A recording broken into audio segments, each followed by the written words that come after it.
में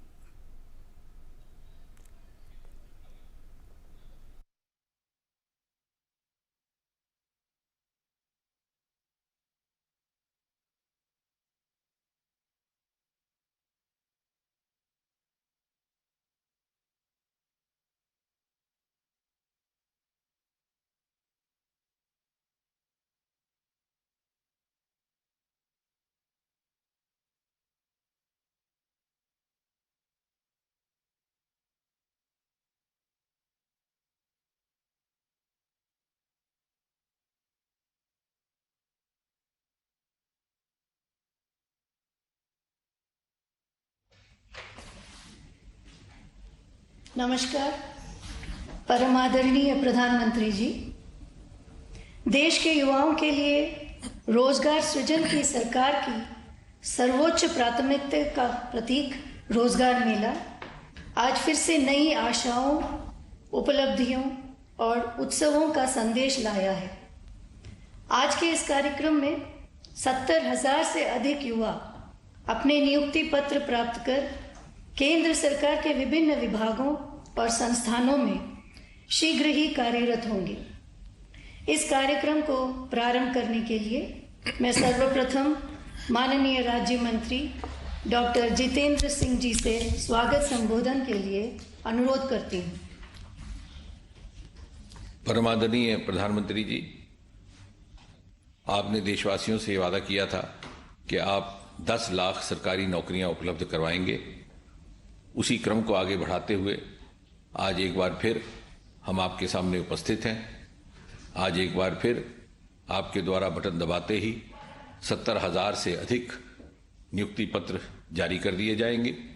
ये नियुक्ति पत्र प्राप्त करने वाले उम्मीदवार देश के भिन्न भिन्न राज्यों एवं केंद्र शासित प्रदेशों में फैले हुए हैं और इन नियुक्ति पत्रों के साथ साथ ही उन्हें मिशन कर्मयोगी प्रारंभ की सुविधा भी उपलब्ध करवा दी जाएगी ताकि वो अपने नए दायित्व के लिए अपने आप को शिक्षित प्रशिक्षित कर सके। प्रधानमंत्री जी, पिछले कार्यक्रम में हमने ये कहा था कि जहां आपने एक भारी संख्या में सरकारी नौकरियां उपलब्ध करवाई हैं, वहीं साथ साथ आपने देश और समाज में ये जागरूकता पैदा करने का भी काम किया है कि रोजगार का अर्थ केवल सरकारी नौकरी नहीं। आपने स्टार्टअप की मुहिम जारी की। स्टार्टअप्स की संख्या 1 लाख से अधिक हो गई। आपने अंतरिक्ष के क्षेत्र को पब्लिक प्राइवेट पार्टिसिपेशन के लिए खोला। 3 साल के भीतर लगभग 150 स्टार्टअप्स की संख्या हो गई।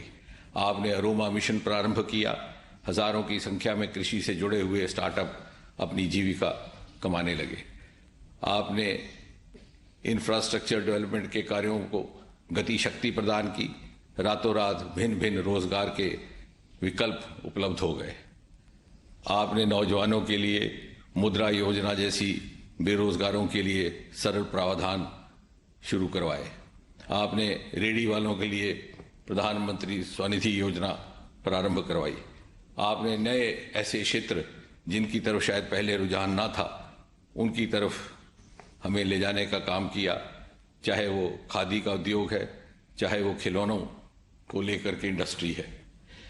लेकिन आज उसके साथ साथ एक और बात भी हम रखने का प्रयास करेंगे, वो ये कि इस सब के अतिरिक्त कभी कभी ये भ्रम फैलाने का प्रयास किया जाता है कि यूपीए की सरकार में सरकारी नौकरियां बहुत भारी संख्या में उपलब्ध करवाई गई थी और नियुक्तियां हुई थी। लेकिन यदि हम यूपीए सरकार के पहले 9 साल यानी 2004 से लेकर के 2013 की तुलना आपके कार्यकाल के 9 साल यानी 2014 से लेकर के 2023 तक के आंकड़ों की तुलना करें तो तस्वीर कुछ और ही है। उदाहरण के तौर पर जहां वे यूपीए के 2004 से लेकर के 2013 तक सरकारी नियुक्तियां कुल मिलाकर के 6,02,245 हुई, वहां 2014 से 2023 तक आपके कार्यकाल में 8,82,191, लगभग 70% अधिक। भारत सरकार में 3 प्रमुख रिक्रूटमेंट एजेंसीज हैं: staff selection commission, railway recruitment board और यूपीएससी। यदि स्टाफ सिलेक्शन कमीशन की बात करें तो यूपीए के 9 वर्षों में 2,07,563 और 2014 से 2023 के 9 वर्षों में लगभग दुगनी संख्या 4,06,191। रेलवे रिक्रूटमेंट बोर्ड की बात करें तो जहां यूपीए के 9 वर्षों में 3,47,251 नियुक्तियां हुई, वहीं आपके कार्यकाल में पहले 9 वर्षों में 4,30,594। और यदि यूपीएससी की बात करें जो कि उच्च श्रेणी की नियुक्तियां करती है, तो यूपीए के 9 साल में 45,431 और आपके 9 वर्षों के कार्यकाल में अभी तक 5,906। इतना ही नहीं, कई वर्षों से रुके हुए पदोन्नतियां, प्रमोशंस का राह हमवार करने का भी काम आपके कार्यकाल में हुआ है। पहले यह स्थिति थी कि बहुत से कर्मचारी एक ही पद पर नियुक्त होकर वहीं से सेवानिवृत्त हो जाते, रिटायर हो जाते हैं। मुझे लगता है कि भारत सरकार में ऐसा पहली बार हुआ। 8,000, 4,000, 9,000, 2,000 मास प्रमोशंस का काम पिछले कुछ वर्षों में हो पाया है। लंबी बात ना करते हुए मैं यही कहकर के बात समाप्त करूंगा कि आज ये जो नौजवान नियुक्ति पत्र प्राप्त कर रहे हैं, ये भाग्यशाली हैं कि जीवन भर ये गर्व के साथ कह सकेंगे कि हमें हमारे नियुक्ति पत्र किसी और से नहीं, मोदी जी के हाथों से प्राप्त हुए थे। और साथ ही साथ ये इसलिए भी भाग्यशाली हैं कि सन 2047 के शताब्दी भारत के निर्माण में ऊर्जावान भूमिका निभाने का वरदान भी परमात्मा ने इन्हीं को दिया है। बहुत बहुत धन्यवाद प्रधानमंत्री जी। धन्यवाद माननीय मंत्री जी। रोजगार मेले की आज की कड़ी, जहां एक और युवा सशक्तिकरण और नए अवसरों का संदेश लेकर आई है, वहीं दूसरी ओर नवनियुक्त युवाओं की कर्मठता से प्रभावशील और दक्षतर होती नागरिक सुविधाओं का संदेश भी लाई है। सुशासन और समावेशी विकास की इसी यात्रा के संदेश को सब तक पहुंचाती प्रस्तुत है यह लघु फिल्म।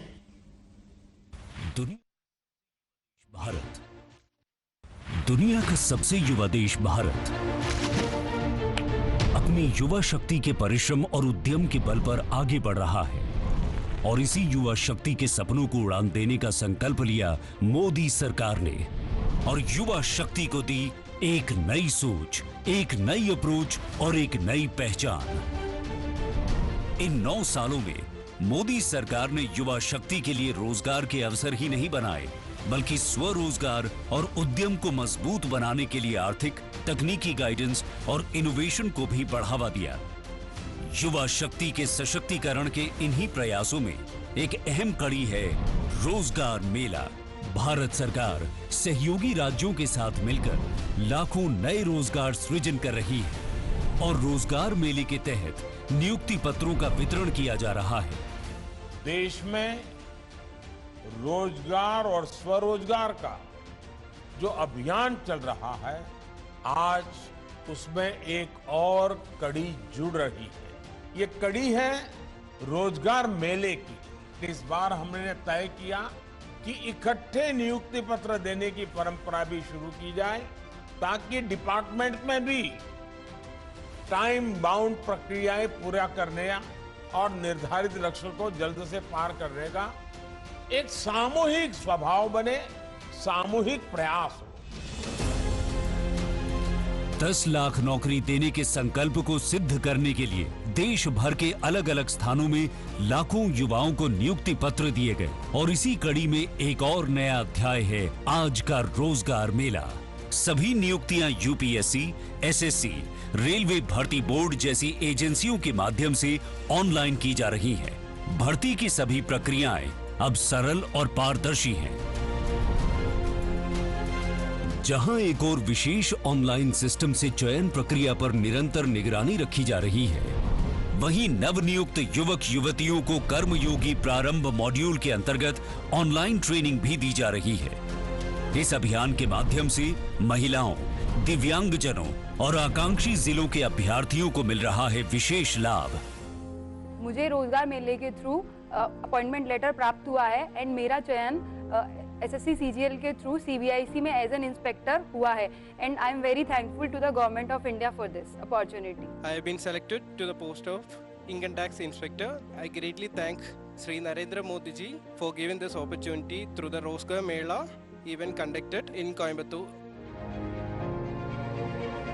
इन्हीं कर्मयोगी और प्रशिक्षित युवाओं की ऊर्जा से भरा सरकारी तंत्र अधिक उत्साह और लगन से बनाएगा नागरिकों की सेवाओं को विश्व स्तरीय।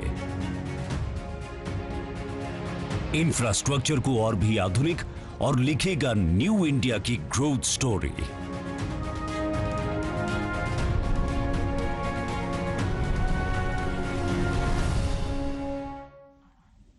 अब मैं आदरणीय प्रधानमंत्री जी से प्रार्थना करती हूं कि वे रिमोट का बटन दबाकर नियुक्ति पत्रों के इस राष्ट्रव्यापी वितरण का शुभारंभ करें।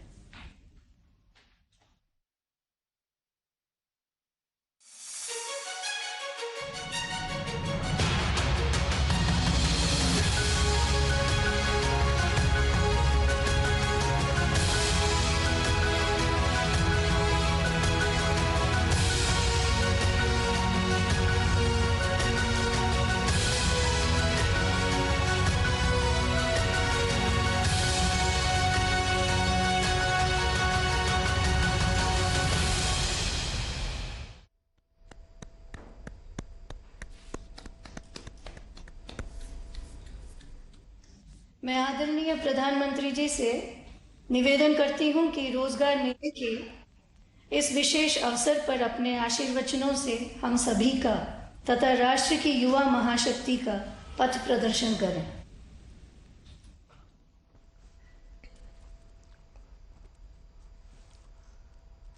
नमस्कार। आज जिन युवा साथियों को नियुक्ति पत्र मिल रहे हैं उनके लिए भी यह एक यादगार दिन है,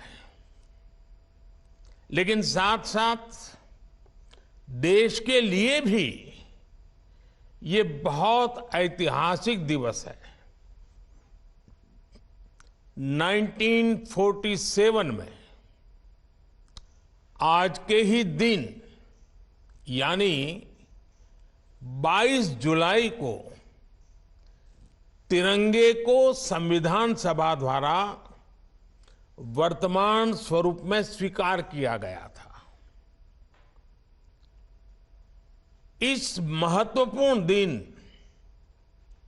आप सभी को सरकारी सेवा के लिए ज्वाइनिंग लेटर मिलना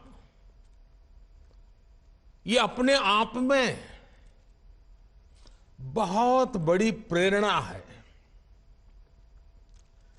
सरकारी सेवा में रहते हुए आपको हमेशा तिरंगे की आन बान शान बढ़ाने के लिए काम करना है, देश का नाम रोशन करके दिखाना है। आजादी के अमृत महोत्सव में जब देश विकसित होने के लक्ष्य पर काम कर रहा है, आपका सरकारी नौकरी में आना ये बहुत बड़ा अवसर है। ये आपके परिश्रम का परिणाम है। मैं नियुक्ति पत्र पाने वाले सभी युवाओं को और आपके परिवारजनों को भी बहुत बहुत बधाई देता हूं, बहुत बहुत शुभकामनाएं देता हूं। साथियों, आजादी के इस अमृत काल में सभी देशवासियों ने अगले 25 वर्ष में भारत को विकसित भारत बनाने का संकल्प लिया है। आप सभी के साथ ही भारत के लिए भी ये अगले 25 साल, जैसे आपके जीवन में अगले 25 साल महत्वपूर्ण है, वैसे ही भारत के लिए अगले 25 साल बहुत ही अहम है। आज दुनिया में भारत के प्रति जो विश्वास बना है, भारत के प्रति जो आकर्षण बना है, आज भारत की महत्ता बनी है, हम सबको मिलकर के इसका पूरा लाभ उठाना है। आपने देखा है कि भारत सिर्फ 9 वर्षों में दुनिया की 10वें नंबर की अर्थव्यवस्था से 5वें नंबर की अर्थव्यवस्था बन गया है। आज हर एक्सपर्ट ये कह रहा है, कुछ ही वर्षों में भारत दुनिया की टॉप 3 इकोनॉमी आ जाएगा। टॉप 3 इकोनॉमी में पहुंचना ये भारत के असामान्य सिद्धि बनने वाला है। यानी हर सेक्टर में रोजगार के अवसर भी बढ़ने वाले हैं और सामान्य नागरिक की आय भी बढ़ने वाली है। हर सरकारी कर्मचारी के लिए भी इससे बड़ा कोई अवसर नहीं हो सकता है, इससे बड़ा कोई महत्वपूर्ण समय नहीं हो सकता है। आपके फैसले, आपके निर्णय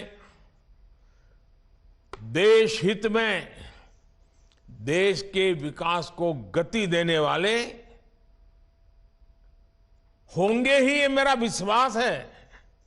लेकिन ये मौका, ये चुनौती, ये अवसर, सब कुछ आपके सामने है। आपको इस अमृत काल में देश सेवा का बहुत बड़ा, वाकई बड़ा अभूतपूर्व अवसर मिला है। देश के लोगों का जीवन आसान हो, उनके जीवन से मुश्किलें समाप्त हो, ये आपकी प्राथमिकता होनी चाहिए। आप जिस भी विभाग में नियुक्त हो, जिस भी शहर या गांव में हो, हमेशा इस बात का ध्यान रखिएगा कि आपके कार्यों से जन सामान्य की कठिनाइयां कम हो, मुसीबतें दूर हो, ईज ऑफ लिविंग बढ़े और साथ साथ 25 साल के अंदर अंदर देश को विकसित भारत बनाने के सपने के भी अनुकूल हो। कई बार आपका एक छोटा सा प्रयास किसी के लिए कई महीनों का इंतजार समाप्त कर सकता है, उसका कोई बिगड़ा काम बना सकता है। और आप मेरी एक बात जरूर याद रखिएगा, जनता जनार्दन ईश्वर का ही रूप होती है। जनता से मिलने वाला आशीर्वाद, गरीब से मिलने वाला आशीर्वाद भगवान के आशीर्वाद के बराबर ही होता है। इसलिए आप दूसरों की मदद की भावना से, दूसरों की सेवा की भावना से काम करेंगे तो आपका यश भी बढ़ेगा और जीवन की जो सबसे बड़ी पूंजी होती है संतोष, वो संतोष वहीं से मिलने वाला है। साथियों, आज के इस कार्यक्रम में बैंकिंग सेक्टर के काफी लोगों को नियुक्ति पत्र मिल रहे हैं। अर्थव्यवस्था के विस्तार में हमारे बैंकिंग सेक्टर की बहुत बड़ी भूमिका होती है। आज भारत उन देशों में से एक है जहां का बैंकिंग सेक्टर सबसे मजबूत माना जाता है। लेकिन 9 वर्ष पहले ऐसी स्थिति नहीं थी। जब सत्ता का स्वार्थ राष्ट्रहित पर हावी होता है, तब कैसी बर्बादी होती है, कैसा विनाश होता है। देश में कई उदाहरण हैं। ये हमारे बैंकिंग सेक्टर ने तो पिछली सरकार के दौरान ये बर्बादी को देखा है, झेला है, अनुभव किया है। आप लोग आजकल तो डिजिटल युग है, मोबाइल फोन से बैंकिंग का सेवाएं लेते हैं, फोन बैंकिंग करते हैं। लेकिन आज से 9 साल पहले जो सरकार थी ना, उस समय ये फोन बैंकिंग का कल्पना ही अलग थी, रिवाज ही अलग था, तरीके अलग थे, इरादे अलग थे। उस जमाने में, उस सरकार में ये फोन बैंकिंग मेरे आपके जैसे सामान्य नागरिकों के लिए नहीं था, देश के 140 करोड़ देशवासियों के लिए नहीं था।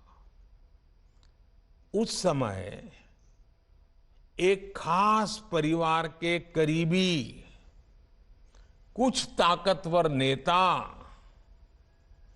बैंकों को फोन करके अपने चहेतों को हजारों करोड़ रुपए का लोन दिलवाया करते थे। ये लोन कभी चुकाया नहीं जाता था और कागजी कार्रवाई होती थी। एक लोन को चुकाने के लिए फिर बैंक से फोन करके दूसरा लोन चुकाने के लिए फिर तीसरा लोन दिलवाना। ये फोन बैंकिंग घोटाला पहले की सरकार के, पिछली सरकार के सबसे बड़े घोटालों में एक था। पहले की सरकार के इस घोटाले की वजह से देश की बैंकिंग व्यवस्था की कमर टूट गई थी। 2014 में आप सबने हमें सरकार में आकर के देश की सेवा करने का मौका दिया। 2014 में सरकार में आने के बाद हमने इस स्थिति से बैंकिंग सेक्टर और देश को मुसीबतों से निकालना एक के बाद एक कदम उठा करके काम शुरू किया। हमने सरकारी बैंकों के मैनेजमेंट को सशक्त किया, प्रोफेशनलिज्म पर बल दिया। हमने देश में छोटे छोटे बैंकों को जोड़कर बड़े बैंकों का निर्माण किया। हमने सुनिश्चित किया कि बैंक में सामान्य नागरिक की 5 लाख रुपए तक की राशि कभी ना डूबे, क्योंकि बैंकों के प्रति सामान्य नागरिक का विश्वास पक्का करना बहुत जरूरी हो गया था। क्योंकि कई कोऑपरेटिव बैंक डूबने लगी थी, सामान्य मानवी की मेहनत का पैसा डूब रहा था, और इसलिए हमने 1 लाख से उसको सीमा 5 लाख कर दी, ताकि 99% नागरिकों को उनकी मेहनत की कमाई का पैसा वापस मिल सके। सरकार ने एक और महत्वपूर्ण कदम उठाया, बैंक्रप्सी कोड जैसे कानून बनाए, ताकि अगर कोई कंपनी किसी न किसी कारण से बंद होती है तो बैंकों को कम से कम नुकसान हो। इसके साथ ही हमने गलत काम करने वालों पर शिकंजा भी कसा, बैंकों को लूटने वालों की संपत्ति जब्त कर ली। आज परिणाम आपके सामने है। जिन सरकारी बैंकों की चर्चा हजारों करोड़ के नुकसान के लिए होती थी, एनपीए के लिए होती थी, आज उन बैंकों की चर्चा रिकॉर्ड प्रॉफिट के लिए हो रही है। साथियों, भारत का मजबूत बैंकिंग सिस्टम और बैंक के प्रत्येक कर्मचारी, उनका काम पिछले 9 साल में सरकार के विजन के अनुकूल जो उन्होंने काम किया है, वो हम सभी के लिए गर्व का विषय है। बैंक में काम करने वाले सभी मेरे कर्मचारी भाई बहनों ने इतनी मेहनत की, संकट में से बैंकों को बाहर लाए, देश के अर्थतंत्र विकास में अग्रसर होकर के भूमिका निभाई। और इन बैंक कर्मचारियों ने, बैंक के लोगों ने कभी भी मुझे और मेरे विजन को न नकारा न निराश किया। मुझे याद है जब जनधन योजना शुरू हुई तो जो पुरानी सोच वाले लोग थे वो मुझे सवाल पूछते थे, गरीब के पास तो पैसे नहीं, वो बैंक खाता खोल के क्या करेगा, बैंकों पे बर्डन बढ़ जाएगा, बैंक का कर्मचारी कैसे काम करेगा। भांति भांति के निराशाएं फैलाई गई थी। लेकिन बैंक के मेरे साथियों ने गरीब का जनधन खाता खुले, इसके लिए दिन रात एक कर दिया। झुग्गी झोंपड़ी में जाते थे बैंक के कर्मचारी, लोगों के बैंक के खाते खुलवाते थे। अगर आज देश में करीब 50 करोड़ जनधन बैंक खाते खुले हैं तो इसके पीछे बैंक में काम करने वाले हमारे कर्मियों का परिश्रम है, उनका सेवा भाव है। ये बैंक कर्मियों की मेहनत है जिसकी वजह से सरकार कोरोना काल में करोड़ों महिलाओं के बैंक खातों में सीधे पैसे ट्रांसफर कर पाई। साथियों, कुछ लोग पहले ये भी गलत आरोप लगाते हैं और लगाते रहे कि हमारे बैंकिंग सेक्टर में असंगठित क्षेत्र के लोगों को मदद करने के लिए कोई व्यवस्था ही नहीं है। पहले की सरकारों में क्या हुआ वो तो आप भली भांति जानते हैं। लेकिन 2014 के बाद स्थिति ऐसी नहीं है। जब सरकार ने मुद्रा योजना के माध्यम से नौजवानों के बिना गारंटी लोन देने की ठानी तो बैंक के लोगों ने इस योजना को आगे बढ़ाया। जब सरकार ने महिला सेल्फ हेल्प ग्रुप्स के लिए लोन अमाउंट को डबल कर दिया तो ये बैंक के कर्मचारी ही थे जिन्होंने ज्यादा से ज्यादा सेल्फ हेल्प ग्रुप को आर्थिक मदद पहुंचाई। जब सरकार ने कोविड काल में एमएसएमई सेक्टर को मदद करने का फैसला लिया तो ये बैंक कर्मचारी ही थे जिन्होंने ज्यादा से ज्यादा ऋण देकर एमएसएमई सेक्टर को बचाने में मदद की और 1.5 करोड़ से ज्यादा उद्यमियों का, जिसका रोजगार जाने की संभावना थी, उस छोटे छोटे उद्योगों को बचा करके 1.5 करोड़ से ज्यादा लोगों का रोजगार भी बचाया। जब सरकार ने किसानों के बैंक खाते में सीधे पैसे भेजने के लिए प्रधानमंत्री किसान सम्मान निधि योजना शुरू की तो ये बैंक कर्मी ही है जिन्होंने इस योजना को टेक्नोलॉजी की मदद से सफल बनाने में कोई कसर नहीं छोड़ी। जब सरकार ने रेहड़ी पटरी और ठेले वालों के लिए, जो फुटपाथ पर बैठ करके अपने माल बेचते हैं, छोटी सी लॉरी लेकर के माल बेचते हैं, उनके लिए एक स्वनिधि योजना शुरू की। तो ये हमारे बैंक कर्मी ही हैं जो अपने गरीब भाई बहनों के लिए इतनी मेहनत कर, और कुछ बैंक ब्रांच ने तो ऐसे लोगों को ढूंढ ढूंढ करके, बुला बुला करके, उनका हाथ पकड़ करके इन रेहड़ी पटरी वालों को लोन देने के लिए काम किया है। आज हमारे बैंक कर्मियों की मेहनत की वजह से ही 50 लाख से ज्यादा रेहड़ी पटरी ठेले वालों के, उनको बैंक से मदद मिल पाई है। मैं हर बैंक कर्मचारी की सराहना करता हूं, उनका अभिनंदन करता हूं। और आप लोग भी अब जब बैंकिंग सेक्टर में जुड़ रहे हैं तो एक नई ऊर्जा जुड़ेगी, नया विश्वास जुड़ेगा, समाज के लिए कुछ करने की एक नई भावना पैदा होगी। पुराने लोग जो परिश्रम कर रहे हैं उसमें आपका परिश्रम जुड़ जाएगा। और मुझे पक्का विश्वास है कि हम बैंकिंग सेक्टर के माध्यम से गरीब तबके को मजबूत बनाना चाहते हैं। उसमें आप लोग आज ये नियुक्ति पत्र के साथ ही संकल्प पत्र लेकर के जाएंगे। साथियों,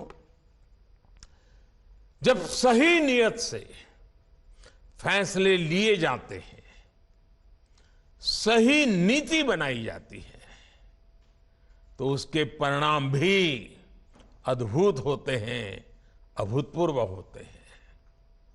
इसका एक प्रमाण अभी कुछ ही दिन पहले देश ने देखा है। नीति आयोग की रिपोर्ट में आया है कि सिर्फ 5 साल के भीतर ही भारत में 13.5 करोड़ भारतीय गरीबी रेखा से ऊपर आ गए हैं।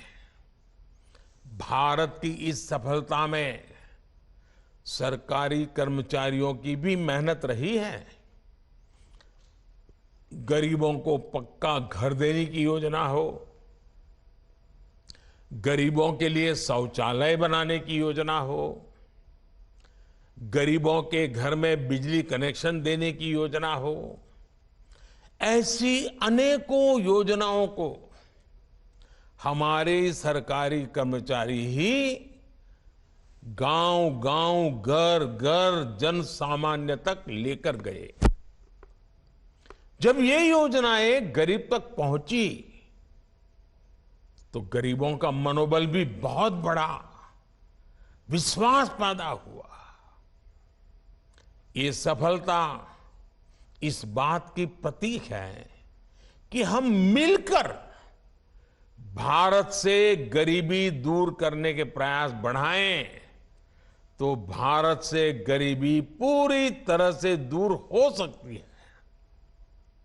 और इसमें निश्चित तौर पर देश के हर सरकारी कर्मचारी की बहुत बड़ी भूमिका है।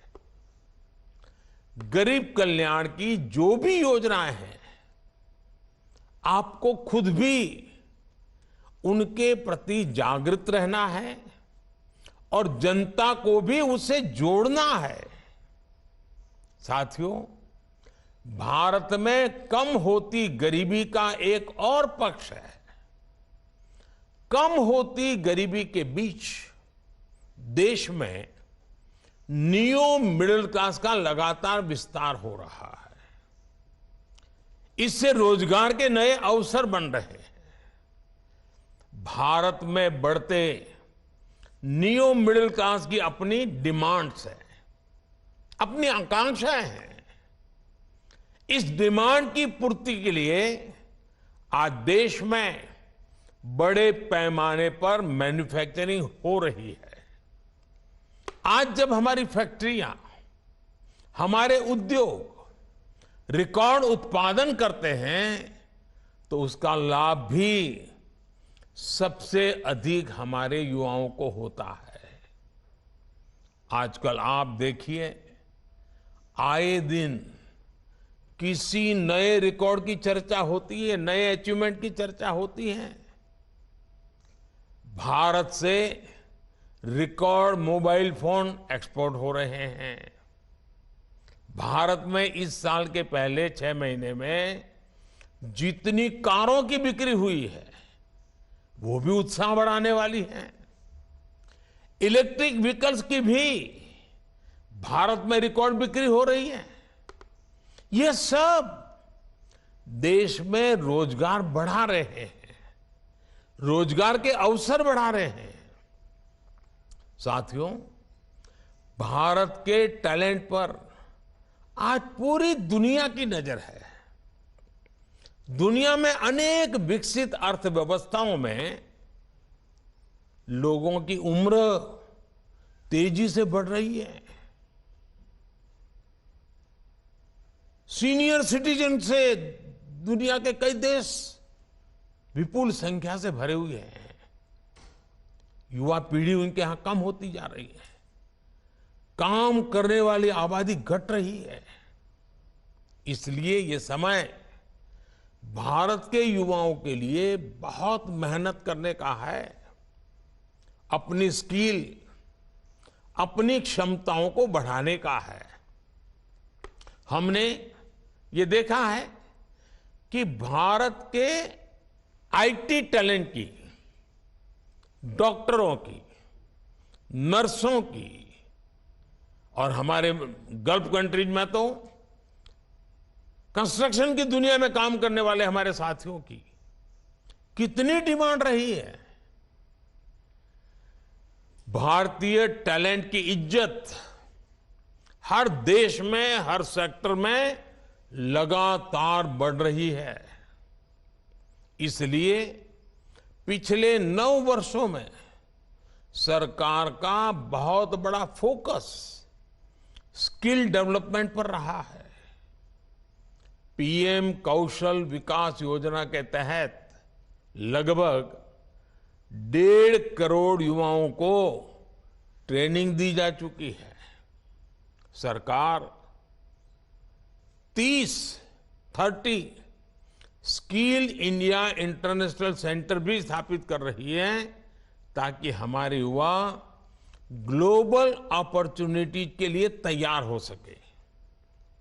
आज देश भर में नए मेडिकल कॉलेज, नई आईटीआईज, नई आईआईटी, टेक्निकल इंस्टीट्यूट्स बनाने का भी अभियान जोरों पर चल रहा है। 2014 तक हमारे देश में करीब 380 मेडिकल कॉलेज ही थे।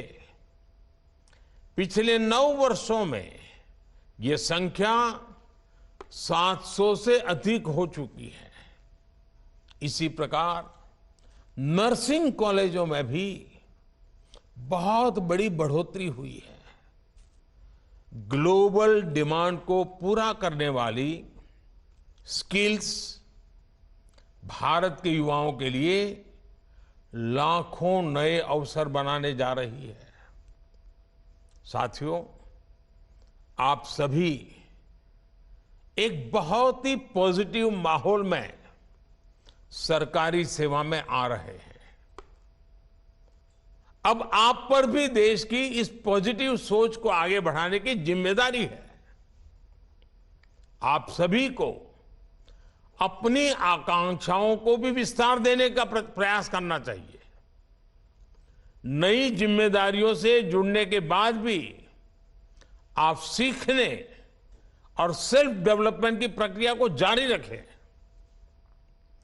आपकी मदद के लिए सरकार ने online learning platform iGOT Karmayogi तैयार किया है। मेरा आप सबसे आग्रह है कि इस सुविधा का ज्यादा से ज्यादा लाभ उठाने का प्रयास करें। एक बार फिर मैं आपको, आपके परिवार के लोगों को इस नई जिम्मेवारी के लिए बहुत बहुत बधाई देता हूं और इस नई जिम्मेवारी एक आरंभ बिंदु है। आप भी जिंदगी की अनेक नई ऊंचाइयों को प्राप्त करें। आपके माध्यम से जहां भी आपको सेवा करने का मौका मिले, देश का हर नागरिक अपने सपनों को पूरा करने के लिए आपके कारण बहुत नई ताकत को प्राप्त करे। आप अपने हर सपनों को पूरा करें, संकल्प को पूरा करें, इस जिम्मेवारी को बखूबी निभाएं। इसके लिए मेरी तरफ से आपको बहुत बहुत शुभकामनाएं हैं। बहुत बहुत धन्यवाद।